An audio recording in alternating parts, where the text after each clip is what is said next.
How to do a basic wash with a foam cannon. Hi, I'm Ivan. I'm Nick. And this is DIY Detail. Today we're going to go into a basic wash strategy that's very simple, easy, using a foam cannon, using a mitt, going a little old school here on nice classic MR2. I don't know much about the MR2, Ivan. I think when I'm on an old vehicle, I want to use rinseless. I don't want to use a foam cannon. And here you are, ready to put on a foam show. So what are my considerations with foam, with an older vehicle? Tell me what I ought to know. It's a 91, it's not old. All right. It's almost as old as you are. But anyways, yeah, it's a classic car, but it's not a classic in the sense of from the 50s, 60s, 70s. Right. So it's a modern car in a lot of respects. Mid-engine, a lot of fun. But we're gonna be foaming it, we're gonna be rinsing it, foaming again. That way, we're getting all the grit off the vehicle. This actually is a daily driver. The engine's been changed for you Toyota fans. This actually has a V6 out of a Sienna in it. A little weird, but it looks like it's factory. We'll sneak a picture in here. And just a great, fun little vehicle that the guy really enjoys driving, so we're gonna clean it up for him. Now this video is the wash and decontamination. There will be a polishing video following up a little later on. Shall we get it wet, Nick? Well, first of all, what's in the foam cannon and what's the principle behind what you're about to do? So in our Quiver foam cannon, we have 1 ounce of incredible suds and roughly about 30 ounces of water. Got it. Yeah. So 30 to 1, but we say about 32 to 1 is Yeah, exactly. the standard dilution. Okay. Right. And off we go.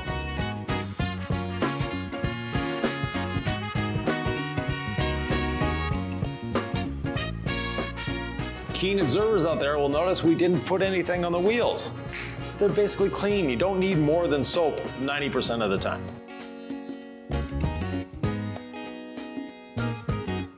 We'll let that dwell for a moment or two. Once it's done dwelling, we'll rinse it off, and that's the foam rinse portion of the foam rinse foam. I always love doing this, telling Ivan that he missed a spot. Ivan, I see some paint here that looks like it's not covered in snow foam. Well, let's get it covered. All right. There we go. The car is lowered. Yeah. We want to leverage dwell time. That's Yeah. the principle of cleaning, is really allowing your chemical to dwell. Not too much, not in direct sunlight, hopefully, not until it dries, hopefully. Most of the time you're gonna be okay. Ivan will tell you it's fine if it dries. I'm always just worried, having been a mobile detailer in the not so recent past, Yeah, the sun can do what the sun does. right. So I always try to not let things dry on the paint if I can. Right. Incredible Suds is actually safe to dry in the paint. In testing, we've done it many times, but if you have the option not to, by all means, don't. Exactly. So with the foam rinse foam, obviously the next step is rinsing. Not all rinsers are created equal, or not all rinse techniques are equal. One thing that you taught me is there's a real methodical way to do this. What's your mentality when you're going to rinse the car? I know we have this wall, I know we have our considerations here, but think of just anybody out there. How do I rinse this properly? I want to rinse from the top down. And there's this old myth, and it's a little past now, that you have to rinse from the bottom up because it'll cause streaking and stuff. If you're using very caustic products or very acidic products, then yes, you might want to rinse from the bottom up or it can cause streaking. A good pH neutral soap like ours, there's no need for that. Now, I'm gonna rinse from the top down, and you wanna be methodical. And I see people, they walk the whole length of the car 3 times rinsing. You can do 1 panel at a time. It's really up to you.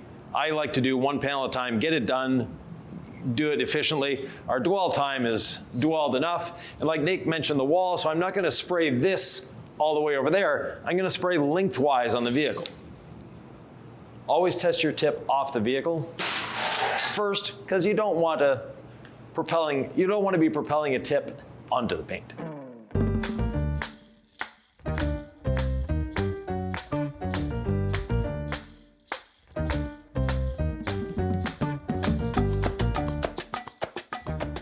All rinsed off, Nick is gonna squeegee some of the excess moisture off the floor, and we'll foam it up one more time. Ready, Nick? I'm ready.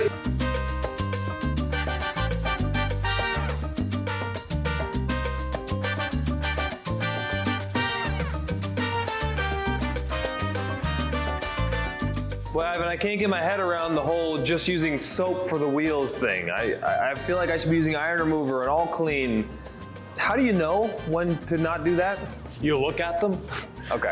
They looked like we had just cleaned them. Yeah, absolutely. The rest of the body, it had a bit of dirt on it, but obviously he's invested a lot into these wheels, so he keeps them very nice and clean.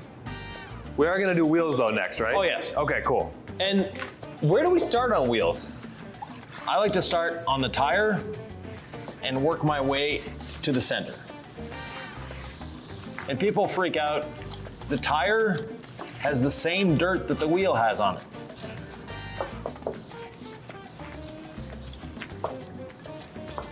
Now Talk about these wheels. yeah, they're a very nice Volk Racing GTP. Barrel's a little harder to access. There's a very pronounced lip on the edge of the wheel.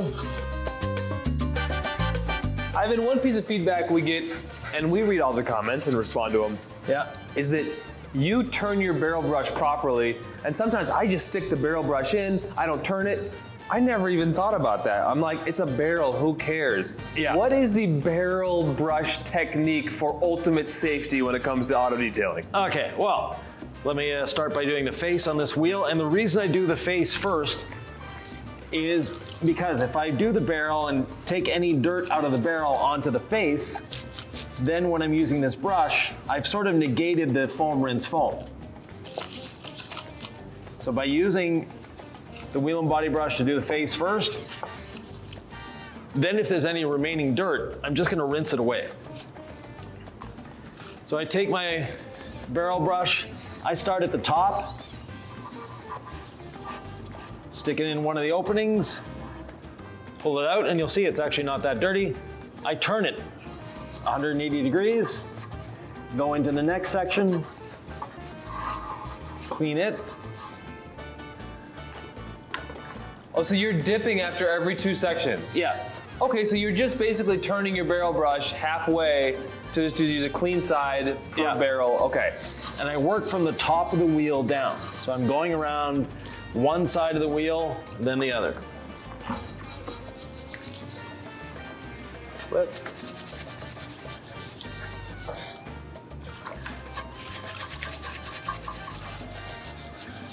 And there we have it. Wheel is done. One side of the brush, one section, flip to the next section, dip, repeat. Easy. Now with a wash mitt, you want it nice and sopping wet. How much incredible suds do we put in our wash bucket, Ivan? Actually, I didn't put any in other than what came out of the foam cannon. I don't know about your bucket, but It miraculously had soap in there, so I'm guessing either Sylvie or you did it. I didn't, so. I feel very privileged. Someone filled my wash bucket for me, so thank you, Sylvie.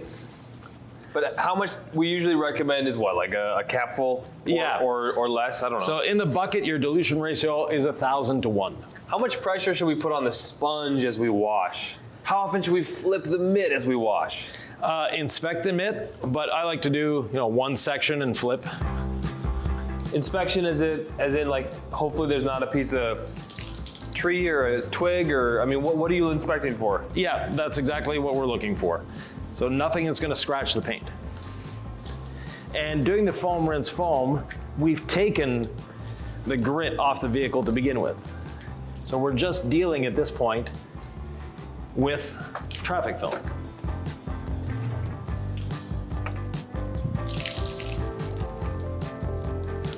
I'm just doing uppers as I work around, but I guess I could do it all at once. I'm trying to channel like Ivan LaCroix. Like, what would Ivan do? So Ivan would get a section done and move on to the next section. So you're not gonna wait to do the bottom of that section when you come back around? Okay, it's just No. get that, when you're on a piece of real estate, just get that section done? Yeah. On the wash, okay.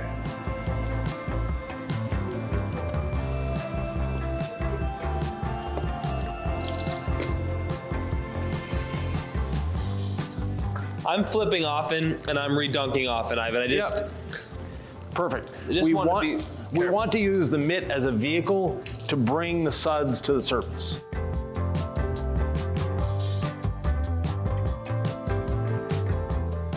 Well, I think I need to do the foam cannon next time, Ivan. I wanted suds. I want more incredible suds. I want more foam than this. Well, the nice Kind of thing, running off the paint a little bit. yeah, the nice thing about the Quiver foam cannon, it's adjustable. I had it turned down to not put out too much suds. Why is that? Why do we differ in that way? Because I'm kind of jokingly kind of like always wanting to use more product, and you're always reining me in. Yeah, more is not always better. But when it comes to foam, it's kind of the fun, you know, it's hard to measure fun. Yeah. So it's like if you want to add a little extra incredible suds, it won't hurt anything. Oh, not at all. Okay, I just want to let people know they may actually take you seriously. Like more's not better. You can put more product in your foam can, just wasting money, right? Yeah, exactly. Yeah. From here, we're going to decontaminate. I'm using iron remover with our quad fold decontamination towel. One spray on the towel, and we've been away for a few months, so there we go. One spray on the towel, one spray on the panel, match them up, and off we go to decontaminate. How far can we let this ride in terms of what does a panel look like, right? 'Cause this is glass, this is paint. Like, how often do you respray and then flip the side of your towel? As you're doing this, you'll feel the contamination on the vehicle. And if you feel like you're agitating a lot of contamination, you're wanting to flip to a new side faster. But I like to do one panel, flip, do another panel, flip. And when I've exhausted the 4 sides of the quad fold, then I dunk in my wash bucket to clean it off and move on to the next section. How cool is this back glass? I mean, I Yeah. do not know the MR2 at all. This seems super unique to me.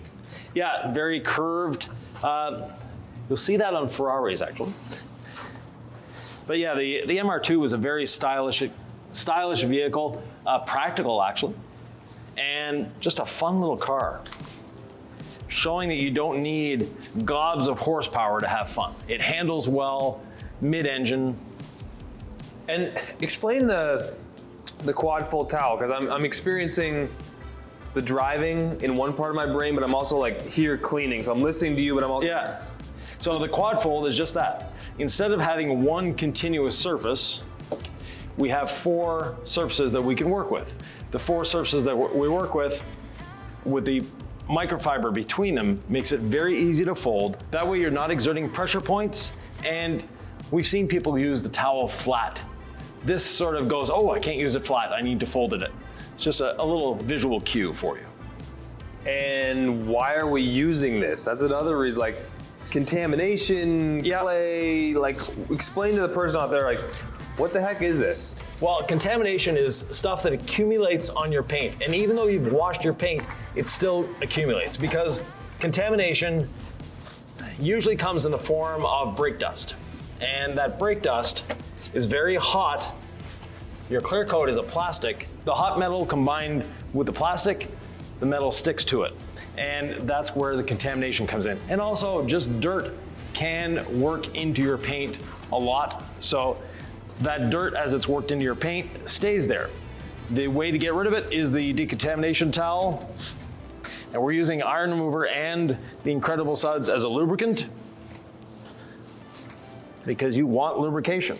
Right, so if your lubricant dries up, if you don't see the suds from Incredible Suds, that's why I was thinking, I want more suds on the paint. If it seems like it's kind of run off the car or dried in the sun, not a bad idea to either drip your decon towel full of suds onto the paint, or maybe refoam it, or maybe grab your wash mitt and get it back on there. Do you want to talk about that at all? Yeah, basically, if it's dry, you don't want to do any dry decontamination. And that's why we dunk the panel after, or we dunk the towel after 4 panels and get it nice and wet again. And at the same time, that's taking the contamination that we've removed from the paint off of the decontamination towel, letting it go where it needs to be, which is in the bottom of the bucket. Lubrication's your friend. I'm just trying to recap. Pressure, not your friend. Definitely, yeah. And when in doubt, redunk your towel. Yeah. Or flip your towel to a new side. We on the same page? Yeah. Cool. Yeah, I'm just not satisfied with the level of suds or lubrication here, so I'm just gonna redunk and flood. Boom, got the lubrication, iron remover on the towel, iron remover on the paint. No pressure whatsoever. and we are properly decontaminating. Now, decontamination can restore water beading. It can actually brighten the paint. Like, there's a lot of benefits that have nothing to do with, we're gonna polish, we're gonna ceramic coat. You could just use the decon towel, rinse it off and dry and be done. Yes. But using the iron remover gives us A, additional lubrication, B, we're removing that iron contamination that is on the vehicle. We don't see it, you don't feel it, but it is there. Iron remover could be called a rust converter.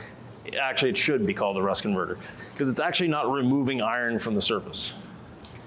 It's removing the rust stain or the rust that encapsulates that little iron ball.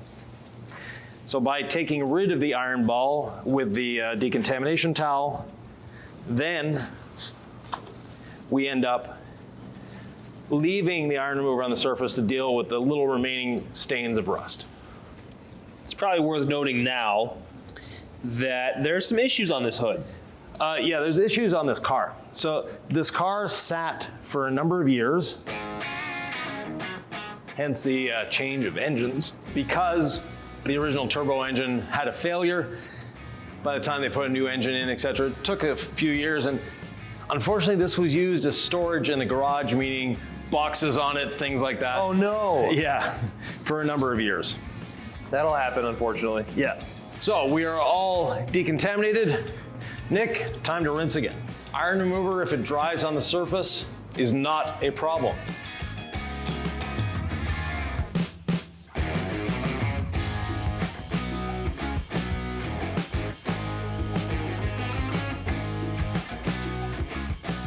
Ivan, I've always been fascinated by water beading on glass. I mean, I see like these tight water beads, I'm like, whoa, that's like the latest and greatest ceramic coating. And then the paint is like flat, it's like a lake. There's no water beading, there's barely any sheeting. Right. There's nothing happening here, there's everything happening here. What could possibly be going on? What's going on is mineral contamination. And your paint is masked by the minerals. The minerals accumulate faster and harder on the paint than they do on the glass. That's why you could ceramic coat a whole vehicle. The glass will stay beading longer than the paint because of mineral contamination. That's why we have water spot remover. Not that you need to know why, but like, why does it? Just the way paint is. Paint is more porous than we think it is. And the glass is a little less porous. So from here, we spray on the water spot remover.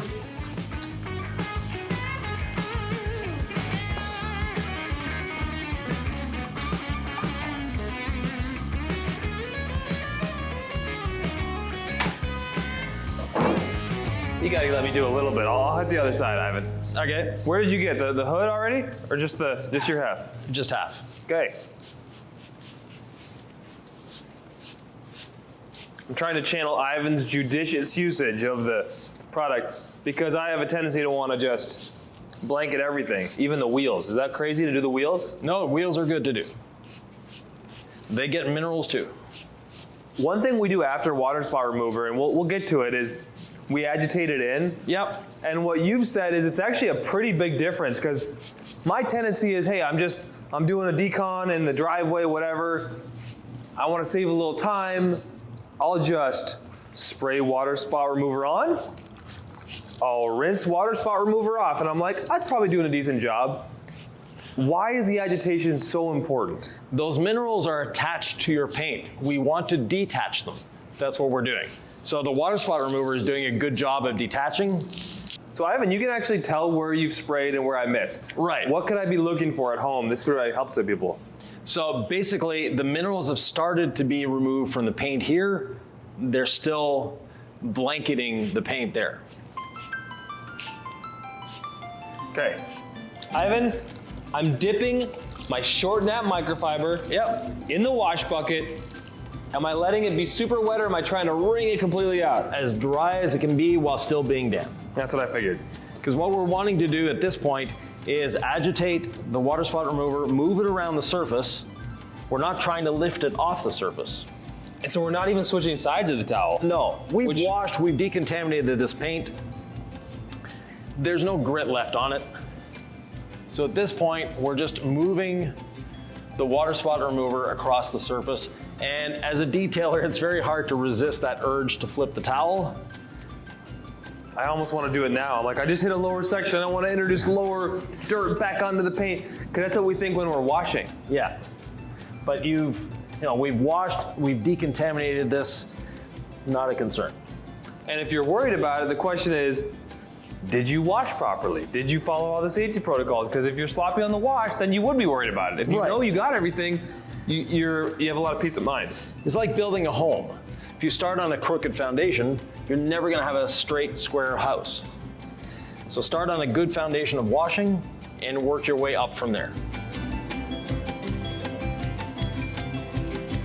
Sometimes when we're on camera, I forget what I've done, but you can always look at the panel and the water behavior or the chemical behavior will kind of show you, have you wiped it? Is it still on there? What are the visual cues at this stage that you look for?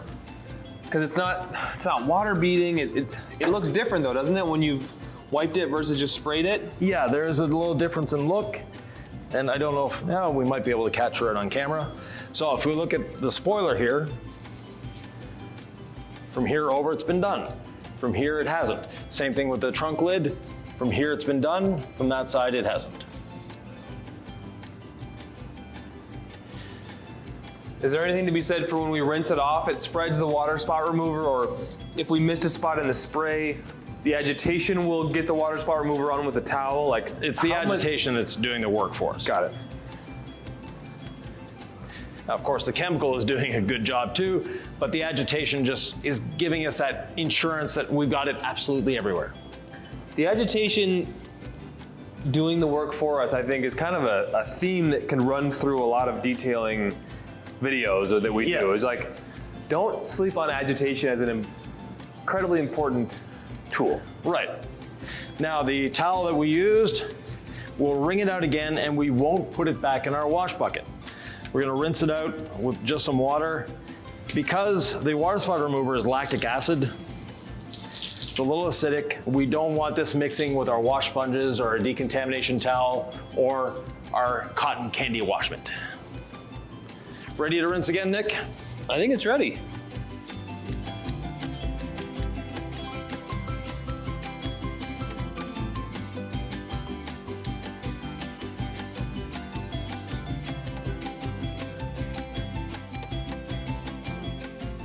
Ivan, look at the water beading. Yes.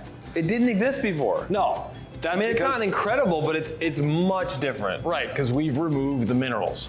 And that is something that people need to understand, is removing the minerals will bring that beading back. It excites the paint, it opens it up, it brings it back to the way it should be. And there are some water spot removers that do this, like ours. Those that are lactic acid or acetic acid based will do this. Those that use basically a modified wheel acid won't do this. They'll actually dull the paint. Ours doesn't dull the paint, it excites it, it opens it up, it makes it ready for a nice show. Does that excitement wear down? Like, what happens over time? So basically, we've opened up the paint by removing the minerals from it.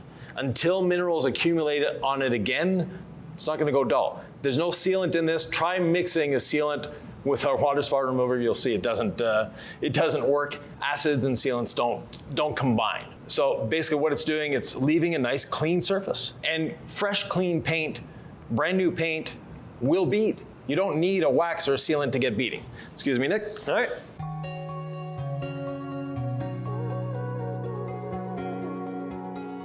Now, we are gonna be polishing and coating this vehicle in another video, but the wheels always can benefit from a bit of quick beads. Make them easier to dry, and the brake dust won't stick as much. Ivan, we're gonna ceramic coat. Right. I wanna coat these wheels. You're going quick beads, why? It's fast, it's effective, it's a ceramic. It will last a long time on the wheels, and as you're washing wheels, it's something you should repeat on a regular basis. Clean them, put quick beads on them. And then rinse it off. It's super easy, so if you do that at every wash, you don't have to worry about a ceramic coating. No, not at all. What if I asked you to be devil's advocate? Why not use quick beads after every wash instead of a ceramic coating on my paint? What could be the difference? The ceramic coating is going to last longer and provides better chemical protection than just quick beads. So quick beads, great protection, 3 to 6 months or so. But at the same time, it's not a ceramic coating. It is ceramic, but a coating and a ceramic sealant are two very different things. So again, why not just quick beads after every wash? Because for me, I can answer myself, I may not get to that wash for a month. Right. Right? And in the meantime, my paint doesn't get garaged, so it's like, I want that ceramic coating as my just in case. Yes, the ceramic coating, think of it as the foundation. It's going to support anything, and then at every wash, throw quick beads on and your ceramic coating will last a lifetime of your vehicle. And conversely, you absolutely could ceramic coat your wheels. Oh, You yeah. know, it's like you could. It's just Ivan's particular flavor is you just don't like getting down there and coating in every crevice. I'd like to see you do it one time. Well, we've done wheels many times on the channel. If it's a brand new wheel, definitely it's worth doing. These are not brand new wheels. So at that point, you'd really have to take the wheels off the vehicle to do the job correctly. I have another question for you. We're drying paint without a drying aid. This would freak a lot of people out. It almost freaks me out a little bit. Well, we don't want to use a drying aid because we'll be polishing and coating afterwards. So is this safe? As safe as it needs to be. Any potential micro marring that we may introduce hypothetically with the towel will come out in the polishing stage. Exactly. Even a very light polish, right? Because we're not going to be aggressive on this. No, one little polish pass and it'll be fine.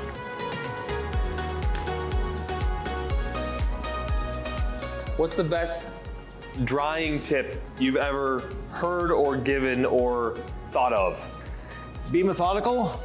Make sure your towel does not touch the ground or the wheels. On a towel this size, I like to hold onto the towel with one hand and use part of the towel with my other hand. And then when that section is soaked, move the towel around to another section. On a hood like this though, you can do the good old Instagram pull.